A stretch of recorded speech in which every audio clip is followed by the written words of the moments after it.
علماء اہل سنت، تاجدار ختم نبوت۔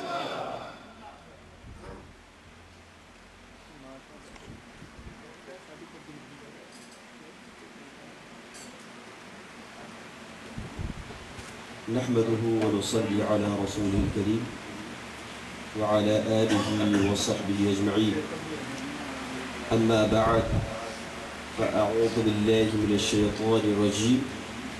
بسم الله الرحمن الرحيم. اليوم أكملت لكم دينكم وأتممت عليكم نعمتي ورضيت لكم الإسلام دينا. صدق الله العظيم وصدق رسولنا النبی الامین الکریم۔ وقت کافی ہو چکا ہے، میرے بعد بڑی باوزن، معتبر اور ذیشان ہستیاں موجود ہیں۔ میں صرف اپنے سابق علماء کرام کی تائید اور آنے والے مقررین کی ہاں میں ہاں ملانے کے لیے حاضر ہوں۔ اپنی عادت کے مطابق اپنی لکھی ہوئی نعت کے 2-4 شعر سماعت فرما لیں۔ جینے کا مدینے میں مزہ اور ہی کچھ ہے، جینے کا مدینے میں مزہ اور ہی کچھ ہے، اس در پہ تو مرنے کی جزا اور ہی کچھ ہے، اس در پہ تو مرنے کی جزا اور ہی کچھ ہے۔ اور کہتے ہیں اطباء کہ دوائیں نہیں لگتی، کہتے ہیں اطباء کہ دوائیں نہیں لگتی، اجی رہنے دو اسے، اس کی دوا اور ہی کچھ ہے، رہنے دو اسے، اس کی دوا اور ہی کچھ ہے۔ اور ہو خوب ہی کیوں نہ درے کعبہ کے خم و پیچ، ہو خوب ہی کیوں نہ درے کعبہ کے خم و پیچ،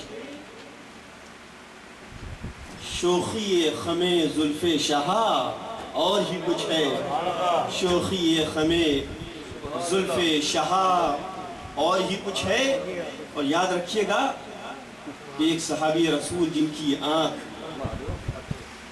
نکل آئی تھی، مصطفیٰ جان رحمت صلی اللہ علیہ وسلم کی بارگاہ میں حاضر ہوتے ہیں،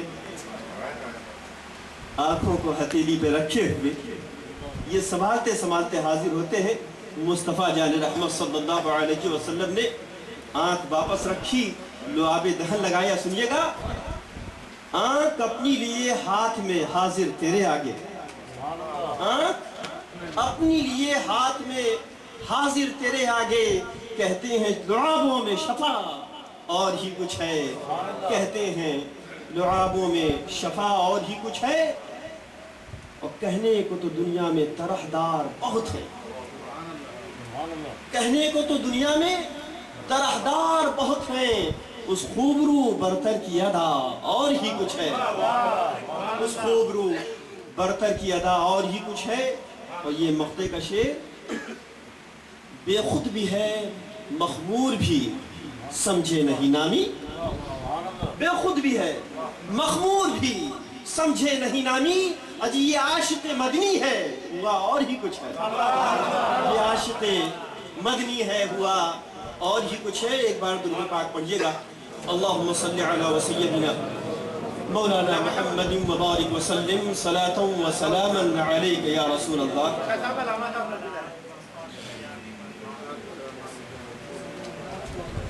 عزیزان ملت اسلامیہ، ایک نبی اپنی نبوت کے اعتبار سے یقیناً عظیم تر ہوتا ہے، ممتاز ہوتا ہے، اسی کے ساتھ ساتھ اپنے ظاہری اعتبار سے بھی وہ سبوں میں ممتاز ہوتا ہے۔ اس کے دیکھنے کی قوت ممتاز ہوتی ہے، سننے کی قوت ممتاز ہوتی ہے، چکھنے کی قوت ممتاز ہوتی ہے۔ عزیزان ملت اسلامیہ، بخاری شریف میں یہ حدیث پاک موجود ہے، सरकार दो आलम सल्लल्लाहु अलैहि वसल्लम इरशाद फरमाते हैं, ला यख्फा अलैया रुकुउकुम वला खुशूउकुम। सुन लो, न तुम्हारा रुकू करना मुझसे पोशीदा है, न तुम्हारा खुजू खुशू मुझसे पोशीदा है, मैं तुम्हें अपने पीछे से भी देखता हूँ। रुकू और सजदे तो देखे जा सकते हैं, खुशू खुजू भी देख रहे हैं, जो देखने वाली चीज नहीं होती है। लेकिन अल्लाह रब्बुल इज्जत ने अपने हबीब सरकार दो आलम सल्लल्लाहु अलैहि वसल्लम को वो कुव्वत अता फरमाई है कि वो न सिर्फ हमारा ज़ाहिर देख रहे हैं बल्कि हमारा बातिन भी देख रहे हैं। सुनने की कुव्वत भी एक नबी की मुमताज होती है। वो याद रखें, हजरत सुलेमान अलैहिस्सलातु वस्सलाम अपना लश्करे जर्रार लेकर गुजर रहे हैं, चूंटियों की वादी से गुजरते हैं। आपस में चूंटियां कहती हैं एक दूसरे से, यहां से निकल लो, हट जाओ। हजरत सुलेमान अलैहिस्सलातु वस्सलाम का लश्कर आ रहा है, ऐसा ना हो कि वो तुम्हें कुचल दे। कुरान के अल्फाज में कुरान कहता है, हजरत सुलेमान अलैहिस्सलातु वस्सलाम ने उन चूंटियों की बातों को सुना, फतबस्सम दाहिका, तो आप मुस्कुरा उठते। आप देख रहे हैं चूंटी की गुफ्तगू एक नबी सुन रहा है। आगे बढ़े, सूंघने की कुव्वत जो होती है एक नबी की, वो भी मुमताज होती है। मैं दलील देता चलता हूँ इख्तिसार के साथ। हजरत यूसुफ अलैहिस्सलातु वस्सलाम जब हजरत याकूब अलैहिस्सलातु वस्सलाम से जुदा हो जाते हैं, मिस्र में मौजूद हैं, आप अपना कुर्ता अपने भाइयों को अता करते हैं और उसे कहते हैं ले जाओ। कुरान ये कहता है कि हजरत याकूब अलैहिस्सलातु वस्सलाम जो मिस्र के से बहुत दूर फलस्तीन के इलाके में है, वहां से खुशबू महसूस करते हैं। इन्नी ला अजिद रीह यूसुफ। कुरान ये कहता है कि हजरत याकूब अलैहिस्सलातु वस्सलाम ये कहते हैं कि मुझे अपने बेटे यूसुफ की खुशबू महसूस हो रही है। सूंघने की ताकत मुमताज होती है, चखने की ताकत भी मुमताज होती है। अजीज़ान मिल्लत इस्लामिया, ये नबी हैं, ये अल्लाह के नबी हैं जो हर एतबार से मुमताज तरीन बनाए जाते हैं।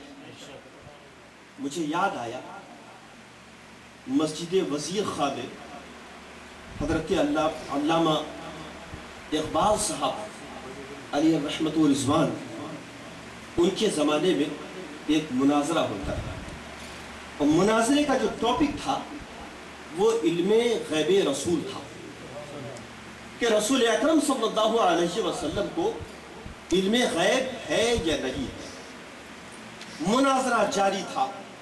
नबी के दीवाने एक तरफ थे जो रसूल अकरम सल्लल्लाहु अलैहि वसल्लम का इल्मे गैब साबित करने के लिए हाजिर थे, और दूसरी तरफ गुस्ताखों का एक लश्कर था। अजीज़ान मिल्लत इस्लामिया, मुनाजरा होता रहा और ये तय न पा सका कि किसकी फतह हुई है। एक दिन जो मस्जिद की इंतजामिया थी वो अल्लामा इकबाल के पास जाते हैं, कहते हैं हजरत बहुत देर से ये मुनाजरा चल रहा है, बात समझ में नहीं आती है कि फतह किसकी हुई है।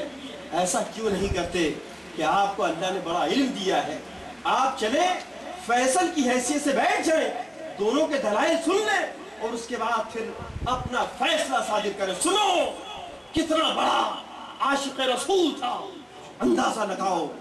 आप सर झुकाते हैं, देखा तो आंखें दबदबा आई हैं। पूछा क्या हुआ हजरत आपको? कहने लगे तुम मुझसे ये कहते हो कि मैं वैसी महफिल में जाके बैठूं जहां पर मेरे हबीब सरकार दो आलम सल्लल्लाहु अलैहि वसल्लम के इल्मे गैब की नफी में दलाइल दिए जाएंगे। मुझसे ये ना हो सकेगा कि मैं वो ऐसी बातें सुनना गवारा नहीं कर सकते। अज़ीज़ान मिल्लत इस्लामिया, जो लोग रसूल अकरम सल्लल्लाहु अलैहि वसल्लम की अज़मत के कायल नहीं है, जो रसूल अकरम सल्लल्लाहु अलैहि वसल्लम के इफ्तिखार के कायल नहीं है, जो रसूल अकरम सल्लल्लाहु अलैहि वसल्लम का पास नहीं रखते, उन पर तकिया नहीं किया जा सकता।